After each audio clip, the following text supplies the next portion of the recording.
They say heroes don't choose their final moment. But for Fire Chief Michael Torres, his last act of courage would lead him straight into the crosshairs of a killer who had been hiding in plain sight for over 2 decades.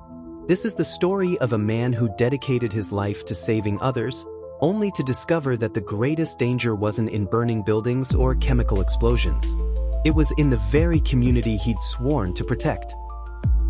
December 15, 2019. Millbrook, Pennsylvania. Population 8,400.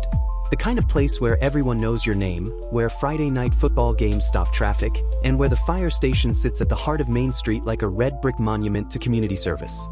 Fire Chief Michael Torres had been the backbone of this town for 23 years. 6'2", with calloused hands that could handle a fire hose or comfort a terrified child with equal tenderness.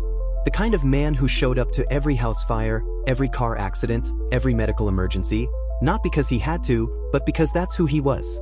But on that cold December morning, as frost painted the windows of Station 19, Chief Torres was about to uncover something that would shatter everything this small town believed about itself. Something worth killing for. It started with smoke. Not the kind Torres had fought his entire career, the honest smoke of house fires and brush blazes. This was different. This was the smoke of secrets burning, of evidence disappearing, of a cover-up so deep it had roots stretching back to 1997. The call came in at 6:47 a.m. An abandoned warehouse on the outskirts of town, flames visible from 3 miles away. But when Torres arrived at the scene, something felt wrong. The fire burned too clean, too controlled. The accelerant pattern was too perfect. Pause for effect.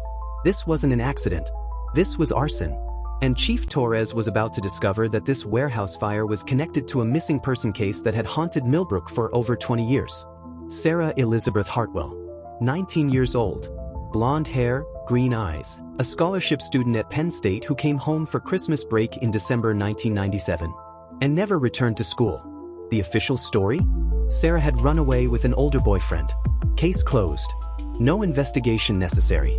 But the warehouse that burned that December morning in 2019 had belonged to the Hartwell family. And Chief Torres was about to discover that someone had been using that building to hide more than just old equipment. When the flames died down and the smoke cleared, Torres found something the arsonist hadn't counted on surviving the fire. In a metal filing cabinet that had somehow survived the inferno, charred but intact, a collection of photographs, personal items, and what appeared to be a partial diary. December 18, 1997. I can't keep pretending everything is normal. He says if I tell anyone what I saw that night at the quarry, he'll make sure I disappear forever. But I can't live with this secret. People deserve to know what really happened to Jenny Morrison. Jenny Morrison, another name from Millbrook's past. Another young woman who had supposedly left town in 1996. Another case that was never properly investigated. Chief Torres stared at those pages, and suddenly 23 years of service, 23 years of believing he knew his community, came crashing down around him. This wasn't just about Sarah Hartwell. This was about a pattern, a predator, and a conspiracy that reached into the very heart of Millbrook's power structure. But Torres had no idea that the person responsible for these disappearances knew he had found the diary, had been watching him, had already decided that the fire chief's investigation needed to end. Permanently. For 3 weeks, Chief Torres worked in secret. He couldn't trust the police. Sheriff Deputy Marcus Kowalski had been one of the officers who'd handled both the Hartwell and Morrison cases. He couldn't trust the mayor. Harold Brennan had been city council president when both women disappeared. So Torres did what he'd always done. He relied on himself. Late nights at the fire station, poring over old newspaper clippings. Phone calls to former residents who might remember details the official reports had overlooked. Slowly, methodically, Torres began to piece together a timeline that pointed to one horrifying conclusion. Sarah Hartwell and Jenny Morrison weren't the only ones. Using fire department records, service calls, medical emergencies, accident reports, Torres identified a pattern spanning 15 years. Young women, all between 18 and 25, all reported as runaways or moved away for college. All last seen in locations connected to the same individual.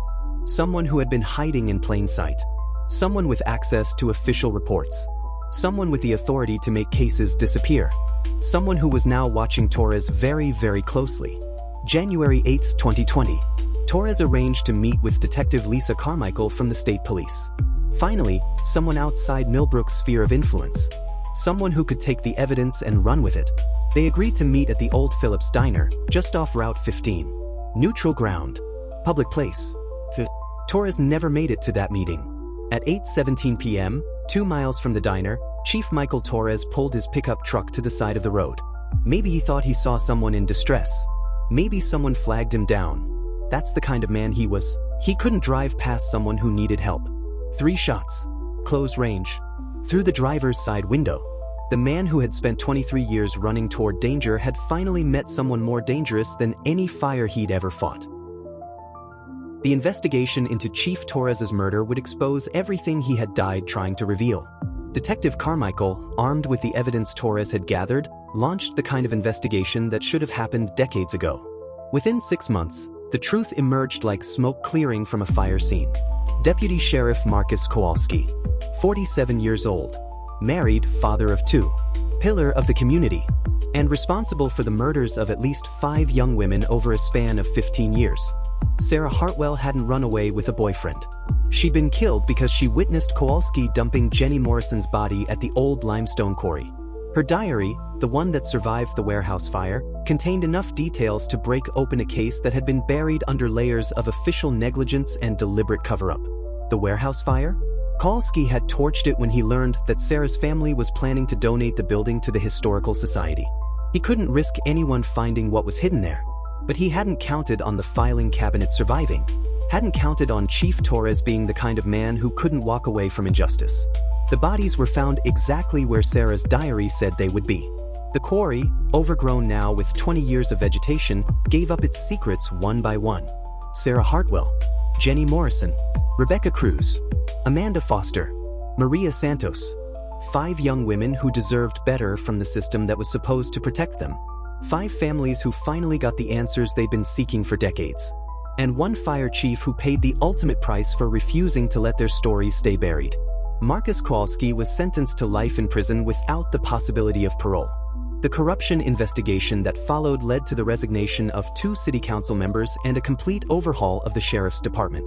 But justice, as Chief Torres knew better than most, always comes at a cost. Today, if you drive through Millbrook, Pennsylvania, you'll see a memorial outside Fire Station 19. 5 white crosses for the women who were silenced.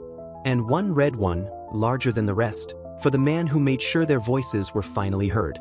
The inscription reads, Chief Michael Torres, he ran toward the fire even when it meant running toward the truth. Torres left behind a wife, Elena, and 2 children who would grow up knowing their father died a hero twice over. Once for the lives he saved in 23 years of service, and once for the justice he secured with his final investigation. In his last report, found on his desk at the fire station, Torres had written, "The badge doesn't just mean we fight fires. It means we fight for what's right." On January 8, 2020, Chief Michael Torres answered his final alarm. He ran toward the danger, just like he always had. And because he did, 5 families got closure, a killer was stopped, and a community learned that the price of silence is always higher than the cost of truth. They say heroes don't choose their final moment. But Chief Torres chose something more important. He chose to make sure that his last act on Earth would bring justice to those who could no longer speak for themselves. In the end, that might be the most heroic thing of all.